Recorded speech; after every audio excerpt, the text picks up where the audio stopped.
Paella!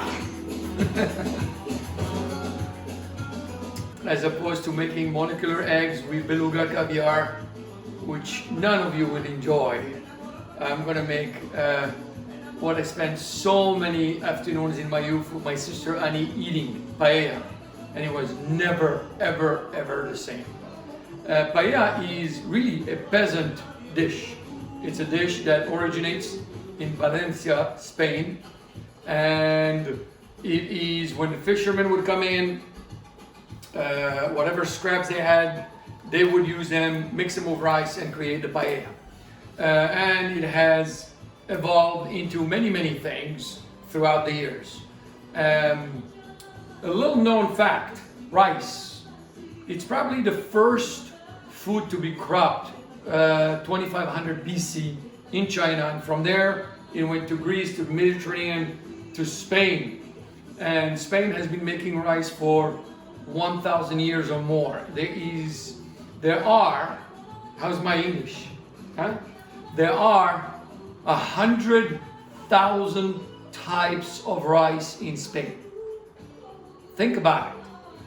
But like wine in France, which is the appellation contrôlée, you have the 5 first growths, the Margaux, the Lafite Rothschild, the Haut-Brion, Médoc, which are a national symbol, and they are which we call appellation contrôlée, which is an OC. It has its own identification and nothing. Rice in Spain has that. The Valencia rice has that identity. Nobody can do that. Nobody can duplicate that. What matters the most about paella is the rice. You can't cut corners.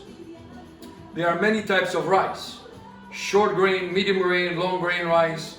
Paella rice is a medium grain, which is a grain that absorbs liquid, a lot of liquid, which as opposed to breaking long ways, it breaks sideways, almost like an accordion, which gives it a beautiful body.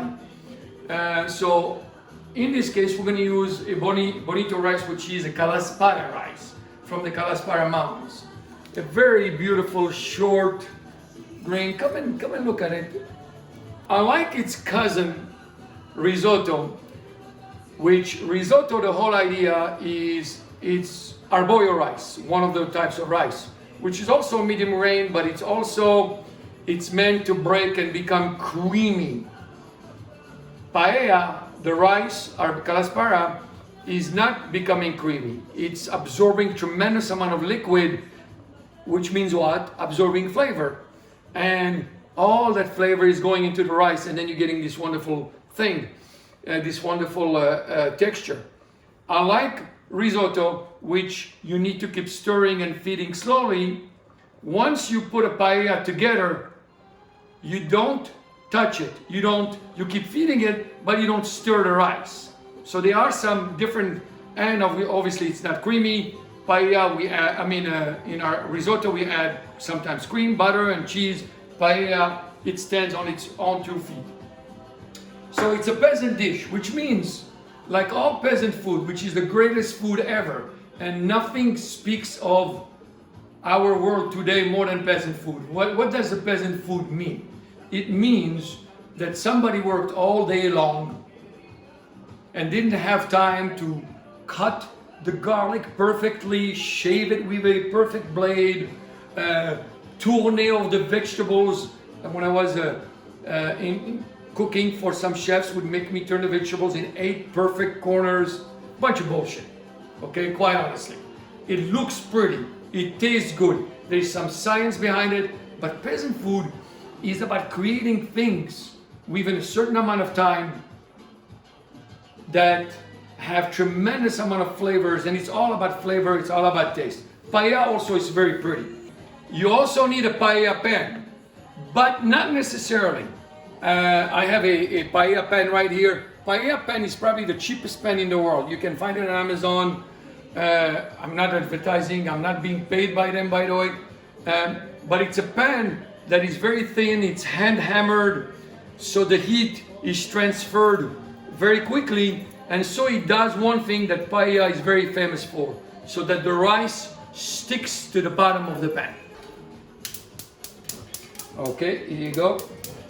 Hey, it's a beautiful La Cornue. It's a beautiful, beautiful stuff, but it's fucking French. It works when it feels like it. And I can't say it without any... And I gotta be careful because Zazu is in the house right now. So, a little rice bran oil, a high smoking point oil. We've talked about this many times. I'm not gonna repeat why.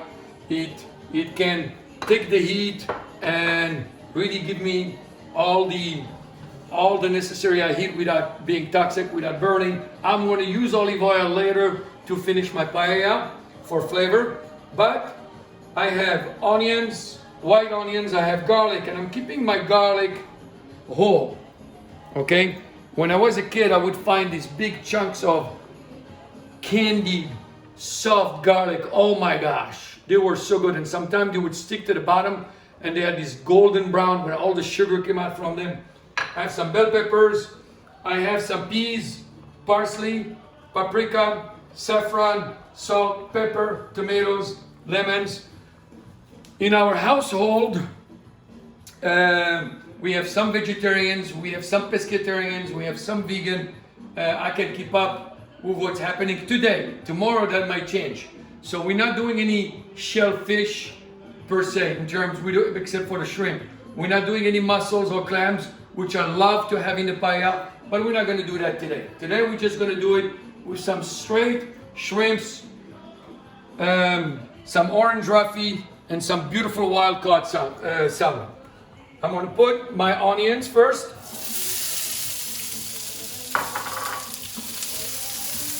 And I'm going to start getting these onions to sweat nicely out here. Nice chunky, not a fine dice.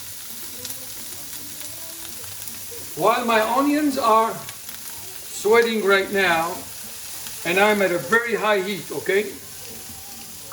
My stock started, so there's many schools of thought. Sometimes we would get lobsters and we'll make a lobster broth and we'll get a stock. We'll take the lobster body, we'll put it in the oven with some celery, carrot, and onions, a little tomato paste, and literally almost bring it to a burn. Take all that and put it in water, then strain it, and you have some of the most beautiful aromatic stock. In this case, it's just a simple vegetarian stock, celery, carrot, and onions. You have two ways of doing it. You can do it by roasting the vegetables first and then putting them in the pot and then creating your stock, or you can go straight up and boiling them. It's really up to you. For the purposes of this, I want that stock to be nice and clear and pretty. So my onions are getting to a point where they're almost ready. I'm going to add my garlic.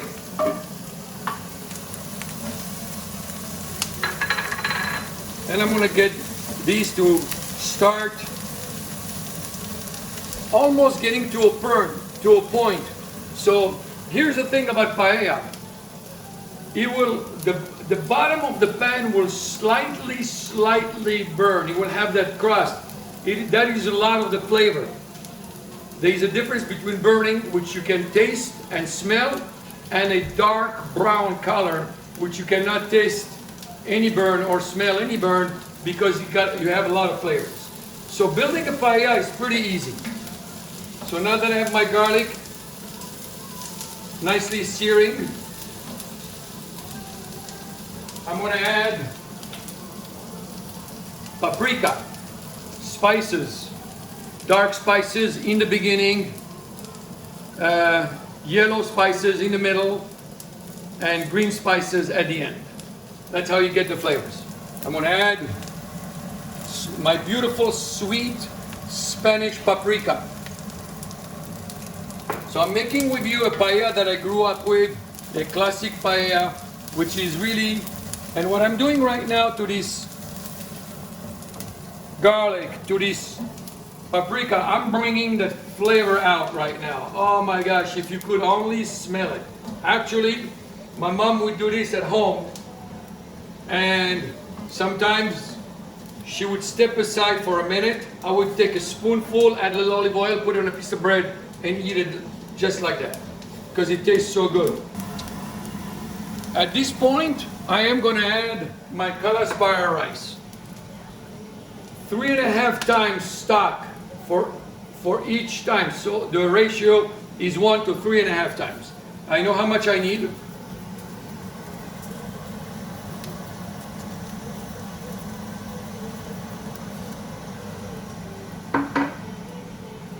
And you can start smelling the paprika right now smoking in there. So all I'm doing right now to my rice is coating it so it gets a lot of that beautiful flavor.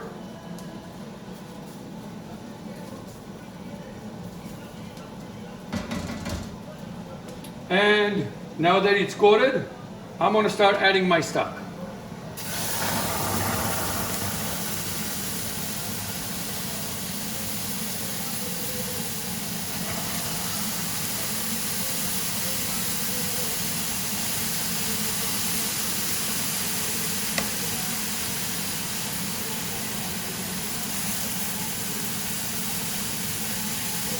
There you go.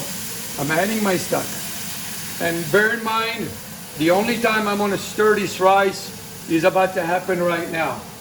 Once I do that and I feed my rice, I will no longer touch this. So I'm going to get it beautiful right here. And this is where I add my saffron. If you do not have saffron, add a little turmeric, but saffron is really critical. You do not want to add the saffron at the same time as you add the paprika because you'll burn the thread.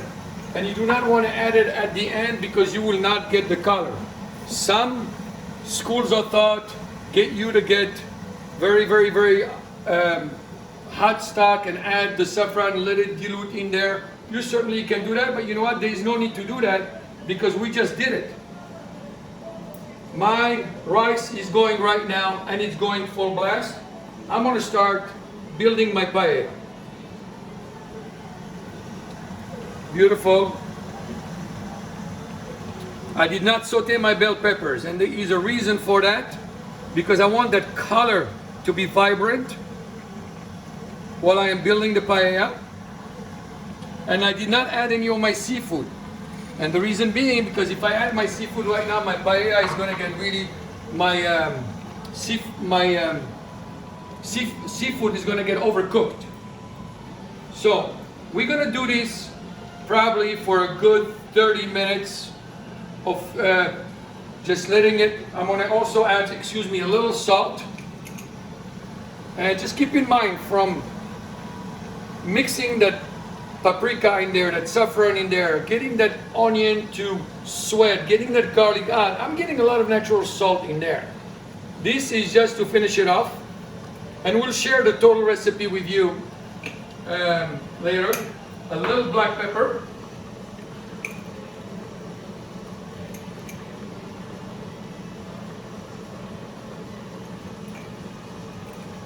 And now we're going to really mix it one last time, and then we're not going to mess with it. We're just going to let it, unlike risotto, which you keep stirring, paella, you don't stir anymore. You just let it do its thing. Let the rice absorb the liquid and let it really, really, really open up beautifully. So it's going to take us 20-25 minutes and we will be back. Welcome back. Our rice has been absorbing a lot of beautiful, wonderful stock. We're going into the second piece of the paella, is now building the paella. And I have these wonderful dried chilies that I'm going to put out here and let them sort of like get all that liquid in there and start to beautifully get release some of that flavor. I'm going to add peas to my paella. And you see right now what I'm doing is what's called a surface building. So everything that I have in the paella gets in there and starts to get built. Beautiful English peas. I'm going to add a little stock while I do that again. And right now my paella is still on full heat, okay? And I'm adding my stock in the middle because the sides, that's where there is the least amount of heat, the middle. And I want to start just sort of like building my paella. Where did these tomatoes come from? Did I drop them? Okay, you go right there. Why didn't you tell me I dropped tomatoes? Okay, I'm just gonna drop some tomatoes right here. A lot of you are wondering, where is the seafood coming? This is the only time where I am not sauteing or searing the seafood because I want it to cook inside the paella. I can start smelling what a lot of people, and quite honestly some chefs will think, oh my God, it's burning. It's not burning. And if you think it's burning, you can lower your heat a little bit. I'm smelling that beautiful smokiness coming out on the outside. And again, if I was doing this at the restaurant, doing this, we have a lot, our tomatoes are cut differently, our garnishes.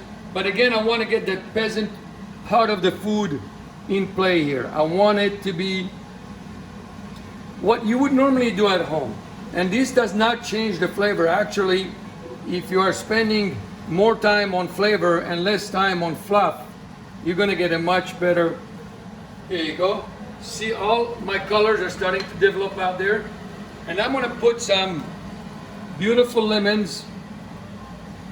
So a lot of people put lemons in here. I don't know what, I mean, they look good, but the whole idea is to put the lemon. So the lemon is starting to infuse my paella. And I think I need to feed it. It's saying, feed me.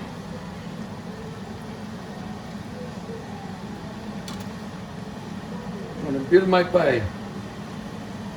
Beautiful colors that say this is spring in beautiful Minnesota, in a quarantine, which is okay, correct? It's okay. We're keeping everybody safe, and we're gonna come back stronger than ever. We're gonna come back fatter than ever, which is also okay, you know.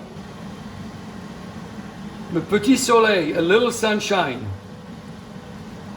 There you go. All that is sort of absorbing from the bottom. That is cooking right now. And right now, I'm gonna go again, feed my paella. And I'm gonna put my shrimps on the outside. I did not do anything to my shrimp except for season them with just a touch of salt. I want the paella flavor to really get into the shrimps. And I don't want to overcook my shrimps. My shrimps are there. I'm gonna get some of my salmon right now. Look at that. And I'm gonna start building my salmon in there. This is for four beautiful people. I'm gonna get my beautiful, look, this is beautiful chunks of orange roughy.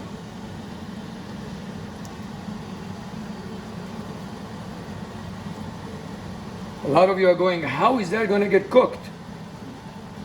I'm almost like poaching them, almost like steaming them to get some beautiful flavors in there without drying the fish out, while keeping it nice and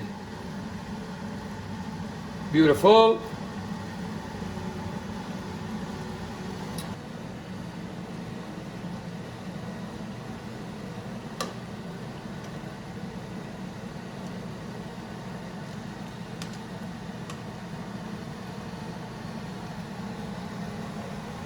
My hot stock right over my, which does not need a lot to cook.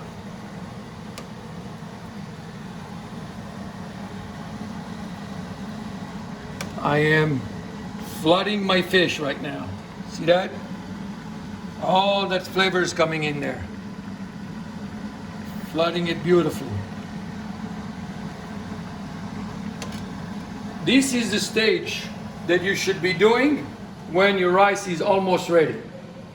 So by the time all the liquid is absorbed, you are ready to finish your paella. We'll be back in a couple minutes. Well, it's going to take 10-15 minutes and we'll finish it off together.